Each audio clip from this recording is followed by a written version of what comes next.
Lottoriddles Reach. This is Sharp. Come take a seat.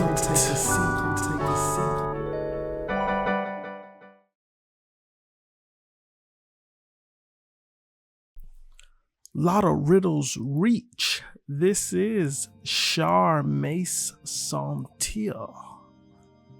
I have a theory, an interesting theory. Been looking at this for a minute, and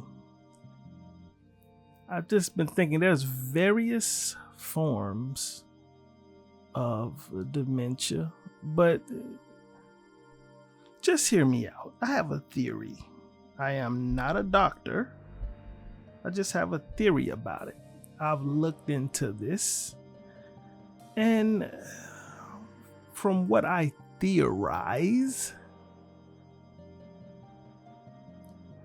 dementia seems to be just internal bleeding into the brain. If I recall correctly, let me get my notes. The medical term is called a subarachnoid hemorrhage. I think I pronounced that right, which is bleeding into the brain. So the brain, in a sense, would be floating in a tank of liquid or blood, the skull, of course. Your brain soaking in blood can decline cognitive abilities, and that's what it does. So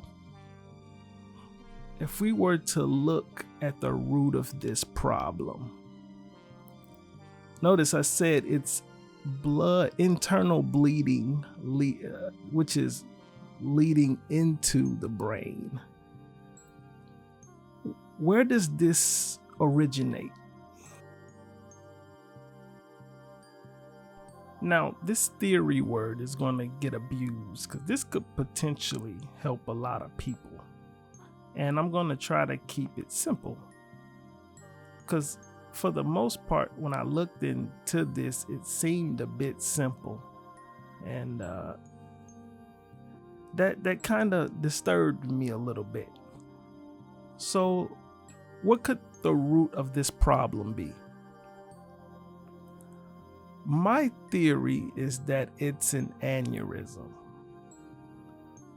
for a ruptured aneurysm. Now, for those who don't know what a aneurysm is, it's a blood vessel that's been hurt, so to speak. It's the wall of the blood vessel. Say you like hit your head and you get a big knot on your head. That's what happens to a blood vessel when it is hurt, when it is weakened. It tends to bulge out. They call it ballooning. I think you can look at it as like swelling. So that would be an aneurysm. Now, if you were to further hurt this aneurysm, this bulging, swelling, ballooning area, you could rupture the aneurysm. Rupture simply means bursting it. So say it swelled up like a pimple after you damaged it. You damaged the blood vessel by a bad fall, and it swelled up. Well, if you were to further damage this swelling and it bust, that's what they call a rupture. And what that does, that leads to internal bleeding. This ruptured aneurysm, aka burst blood vessel, leaking blood vessel, this can be in your foot, and it can still make its way to the brain. Again, my theory is that the blood leaks into the brain, and over time, because if you look at the x-rays of a say a dementia patient, if you look at their brain, it looks like it's been soaking in some form of fluid. We know that to be blood. But internal bleeding in general can kill you. Now you have it leaking in the brain. The problem with this is that a lot of aneurysms can have no symptoms. You can live decades with a ruptured aneurysm, a broken blood vessel leaking, internally bleeding. You can live with this for decades. Theoretically speaking, and I'm putting two and two together. So a person can hurt their leg at age 19 and start showing signs of dementia in their 50s, 60s, maybe. So that may be an extreme case.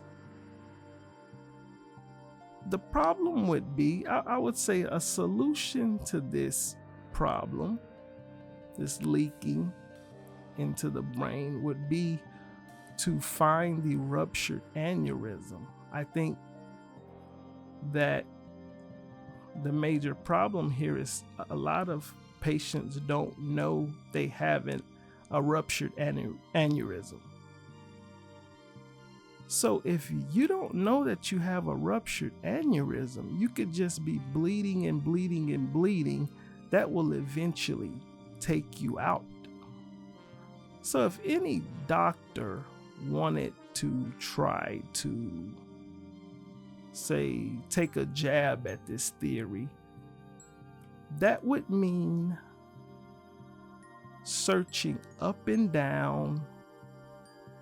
I don't know whether it's an X-ray.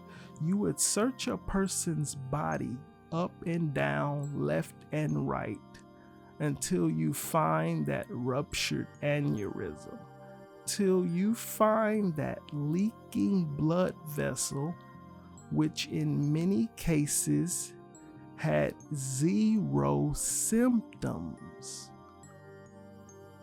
Many of these ruptured aneurysms, and I repeat with the leaking blood vessel, just to keep people who don't know the medical terms, up to speed.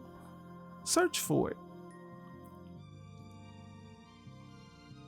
If a doctor ever says they're showing signs of dementia, I'm willing to bet there's leaking blood in the brain, and I'm willing to bet there's some leaking blood vessel, there's some ruptured aneurysm somewhere in the body. So it would be up to the doctor to search for it, depending on how big of a decline the patient has. I would ask the patient, hey, did you have a fall somewhere, or can you think of any moment in your history where you may have hurt yourself really, really bad? Because it could potentially have caused an aneurysm that ruptured. That's what I would ask. And if you can't pinpoint, because that would narrow down the search, I would just search the body up and down, left and right, thoroughly, meticulously, and I would find that ruptured aneurysm. So if that theoretically is the case, you patch up the aneurysm. Of course, you're going to deal with the blood in the brain, the subarachnoid hemorrhage. You get the brain out of soaking in blood, basically. You take care of that. I would estimate maybe about 7 weeks, you put them in cognitive rehabilitation. They should be exercising that brain mentally. Math problems, you pretty much know how to take care of that. Get them back to thinking, and coming back alive. This problem could be just that simple. You're playing a game of finding the leaking blood vessel, finding the ruptured aneurysm. Once you find it, you patch it up, drain the brain. I think they go into surgery for a subarachnoid hemorrhage. Get that all taken care of. Cognitive rehabilitation. Get their brain back to thinking. And grandma may remember you owe her some money. I can't stress this enough. It is key to note that a person can go their entire lifetime without noticing an aneurysm, especially a ruptured one. They can be bleeding into their brain their entire life with no symptoms. And I think, again, that's one of the biggest problems. So when the symptoms come, if the symptoms come, search for it. See what you find.